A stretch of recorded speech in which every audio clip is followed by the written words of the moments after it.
난 그렇게 키웠어. 근데 갑작스런 아버지의 눈물.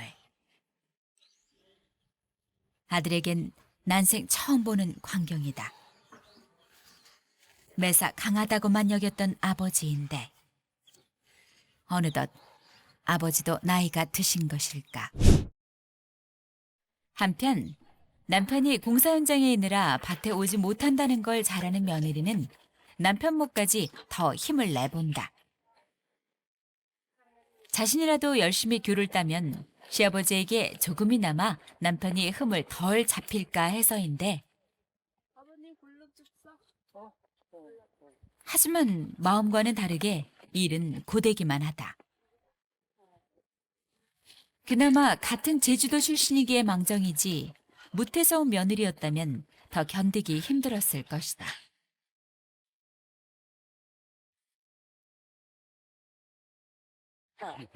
게다가 나무 간격 사이가 유난히 좁고 빽빽해서 일하기 불편한 밭이라 며느린 일꾼 할머니들의 눈치까지 보게 되는데 하던 게 있었습니다. 육지서 왔기는 하고 어쩌나면 저희 과수원이 따기 힘든 건가요? 아니 그 복잡해. 낭에 오르면 더 힘들어요. 이거 컨테나도 그럼 이렇게 복잡하게 하네. 다리 아파. 우리 아버님이 못 자르게 하잖아요. 하나 내 뭐 팔을 얘네들은 잘라라 그런 거. 차라리 그래도 어느 정도 잘라야지.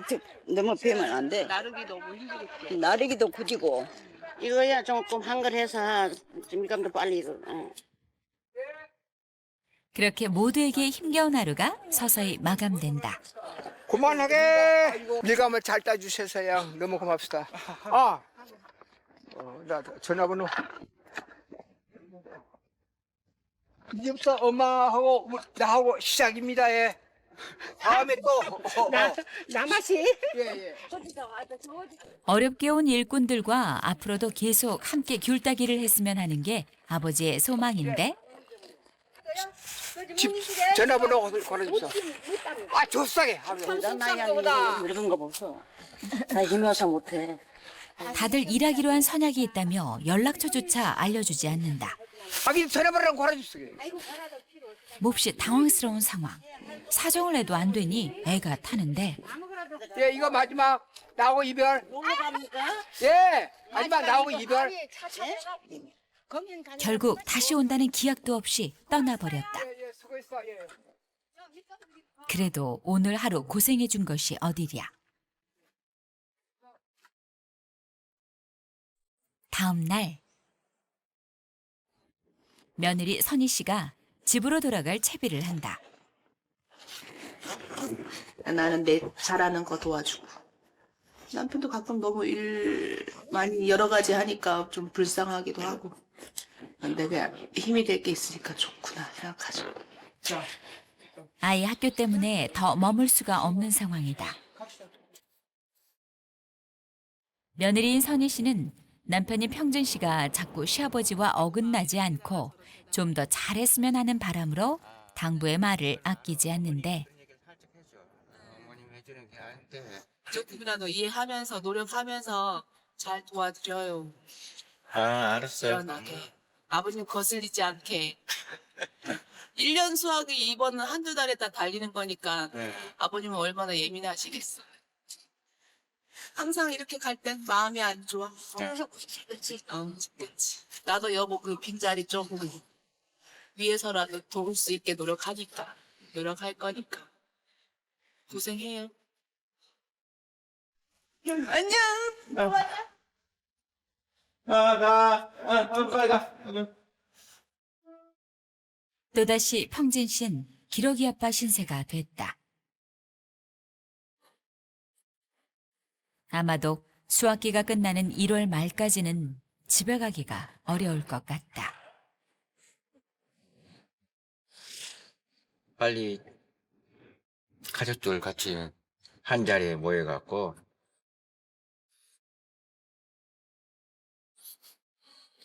아내와 아이만 돌려보내는 것이 한편 미안하기도 하고 또 함께 가고 싶지만 당장 수학철이라 그럴 수 없는 상황이 답답하기도 하다.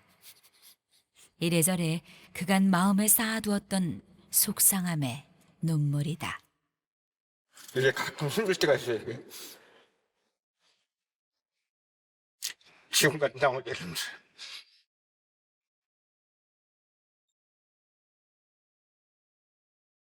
아버지 말씀도 들어야지. 그리고 우리 아들, 내 가족도 키워야 되지.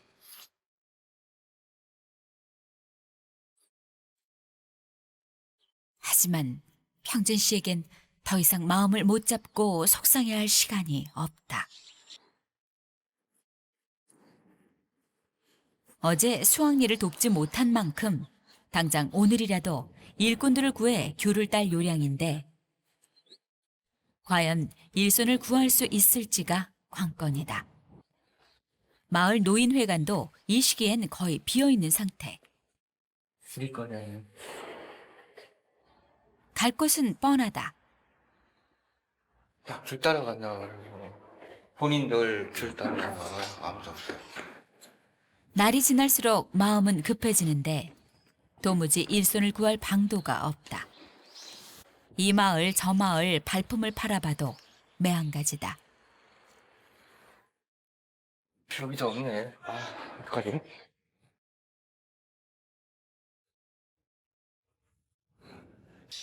다름이 아니고, 야, 우리, 당장 우리 밑강자에 살 사람이신디, 저 필요한디. 야, 너네 어머니 뭐하면?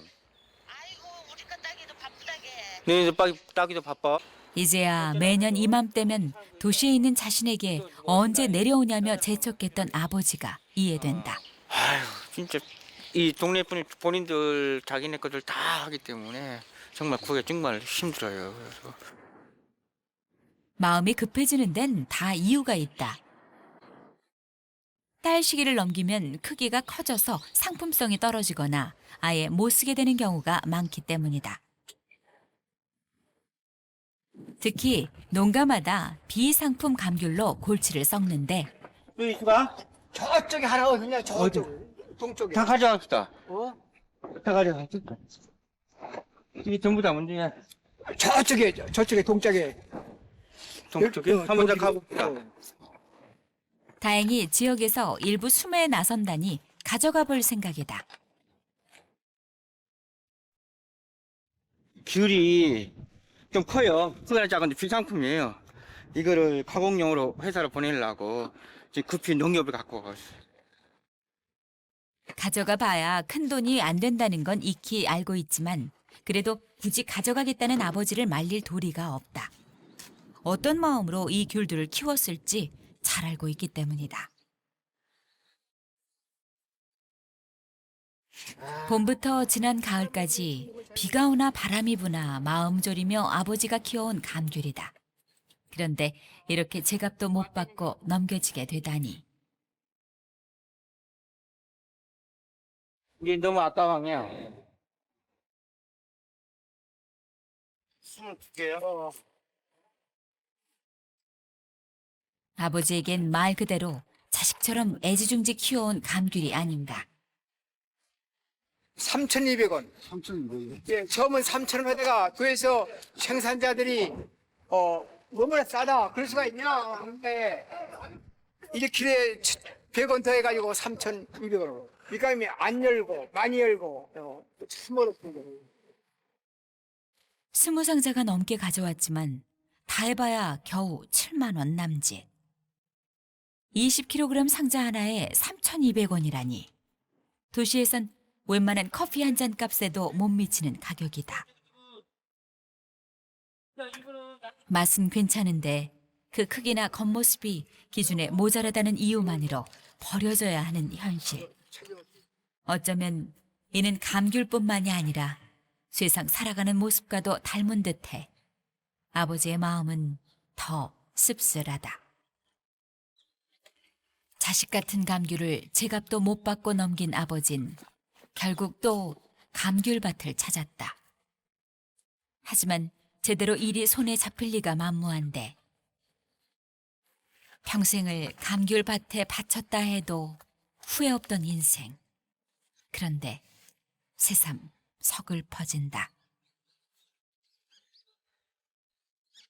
때마침 아들이 아버지에게 다가온다. 아버지, 저기 아버지, 밑쪽 봐.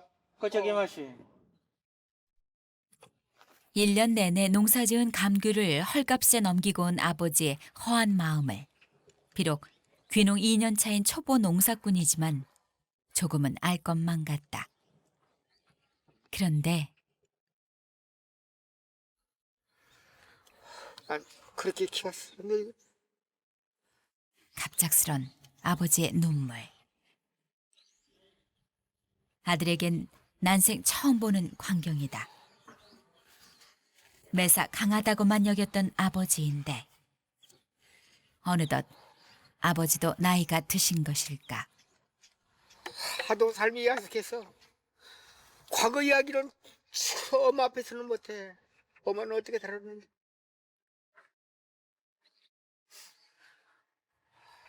아들 앞에서 약한 모습을 보이실 줄은 미처 몰랐다. 저도 알겠습니다. 요즘 머리 아프고 다리 아프고 어깨 아프고 심해 무릎 아프고 밭에 안 올라도 내가 안 가면 안 되겠다.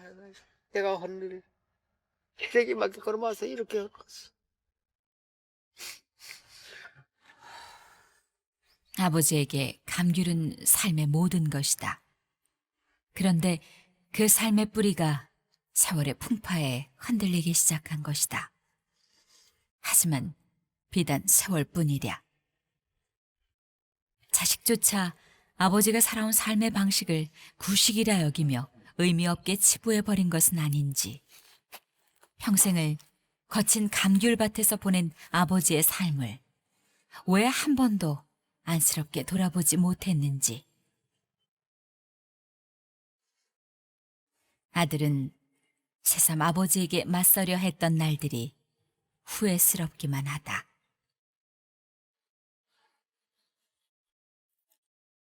때마침 비구름이 몰려와 겨울비가 내린다. 지난 1년 아버지가 온 마음을 다해 키운 감귤도 그만 비에 젖는데 이 비는 평생을 감귤과 함께 해온 아버지의 눈물 같다. 아버님 항상 강한 분이라 생각했는데 우리 우시는 모습 보니까 좀 마음도 아프고 저도 뭐 아버님을 위해 해줘야겠다 생각도 많이 들었고 뭐 또 도와드려야겠다 생각도 많이 했습니다. 아들에게 떠밀려 농장을 나서긴 했지만 달리 갈 곳이 없는 아버진 평소 자주 찾는 동네 사랑방을 찾았는데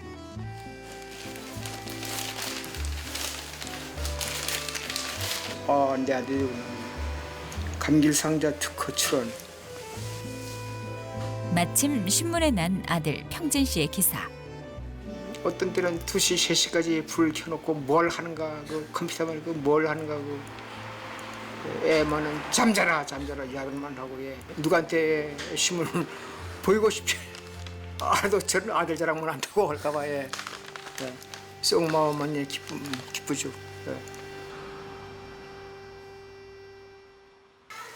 그날 저녁 평진 씨도 울적한 마음을 달래려 모처럼 친구들과 술자리를 마련했다. 감귤 농사에 있어선 모두 평진 씨보다 선배격인 친구들인데 체험하러 왔을 때 그 사람들이 면회 농장에 와가네 밀가루 다 먹잖아. 그럼 절대 다른 데 밀가루 못 사 먹어. 맛 좋다니까 우리. 우리 여기 딴 농가에서 귤이 안 달릴 때 우리 잘 달려. 그러니까 아버지가 뭔 기술이 있는데 그걸 모르겠어. 아버지 전쟁 기술이래요. 그러니까 40년 이상 뭐 전문적으로 했으니까 내가 그거를 찾으려고 그러거든데 근데 아버님은 그런 게 그냥 상식적으로 알고 있는데 그거이 간단하다. 그간 농사일을 빨리 배우고 싶다는 욕심에 이곳저곳 드나들기 바빴는데 정작 경력 50년의 아버지가 가진 감귤 농사 기술에는 왜 관심을 두지 않았는지 새삼 후회가 된다.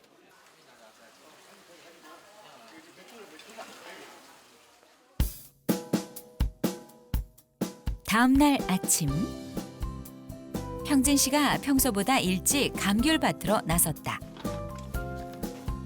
더욱이 아버지가 깨우지 않았는데도 오늘은 스스로 일어나 진작부터 자신이 해야 할 일들을 챙기는 중인데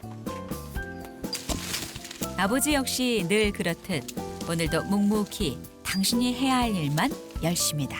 아버지 뭐 해프가? 가지치기 하고 있다, 가지치기. 아 카지 맛이? 아나 굴어집나도 생각지도 못했는데 일을 가르쳐달라니 새삼 반갑다. 밑으로부터 어디 가도 햇빛이 쪽이 그럼 그래야 이제 나무 많이 달렸구나. 그리고 이거 많이 달리고 오랜 세월 새로운 기술 없이도 실한 열매가 달린 건 이런 아버지의 노하우와 정성 덕분이 아닐까. 그러면 이 나무는 원래가 안 달렸으니까 샤이는 밀감 그렇게 많이 달려 이거 이 나무 바람이. 지난 50년간 아버지가 터득해온 감귤 농사의 노하우를 아들은 하나하나 소중하게 배워갈 작정이다. 왜 갑자기 이렇게 배우고 하시는데? 아니 아버님 좀 연로하셔갖고 몸이 점점 안 좋아지시는데 그래서 내가 지금 이거 빨리 배워야겠다고 그래서 이 넓은 과천을 좀 관리해야겠다는 생각을 많이 갑자기 들더라고.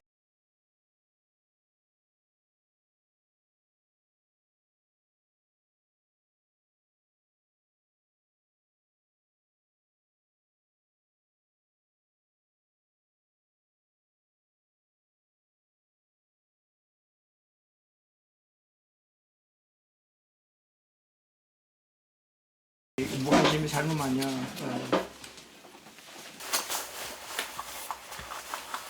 이거 봐, 이거 1963년 살아야 해요. 그리고 걸어가야 해요.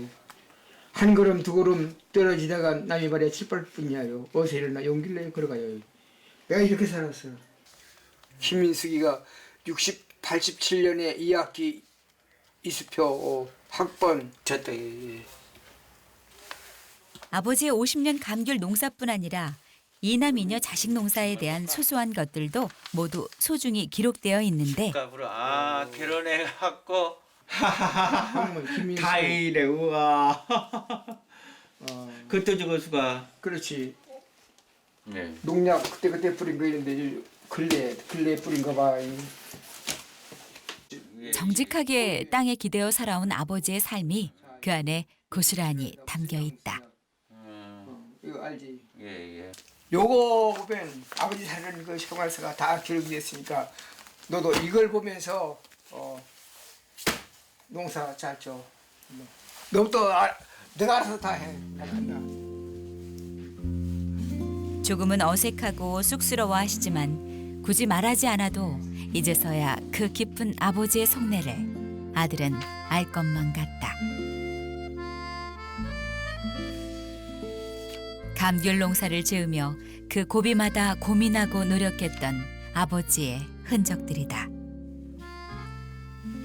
저희를 이렇게 키우면서 고생하는 모습이 하나에 다 담겨 있는 것 같아요, 아버님이. 그래서 이거를 저한테 준 점은 아버지 사랑하는 인생도 돌아보고 그다음에 나도 그 뒤를 밟으면 같이 살아야 될 것 같아요. 그렇게 아들은 아버지가 걸어온 그 길을 따라가고 싶다. 며칠 뒤 평진 씨가 아버지에게 막걸리 데이트를 청했다. 생각해보니 부자가 제대로 마주 앉아 막걸리 한 잔 기울여 본 적이 없었던 것 같다. 새삼 아버지에게 무심했던 그간의 자신을 돌아보게 되는데 너하고 막걸리 먹으니까 막걸리 맛이 있다. 그런데 갑자기 뭔가를 꺼내는 아들. 아버지 이거 부자 이거 한 걸까 이거 맛이. 이거 신문난 것도 너무나 대단하구나 해가지고 보려고 두고두고 보려고 붙여놨지. 그간은 변변한 칭찬 한 번 안 해 서운하게 했던 아버지인데 귀농 지금 해서 지금 농사에 대해 지금 교육을 좀 받고 있는데 그러면 그렇지 하고 지금 마음이 한쪽으로 편안한 감을 좀 느끼고 있습니다. 우리 아들이 이제부터 시작이죠.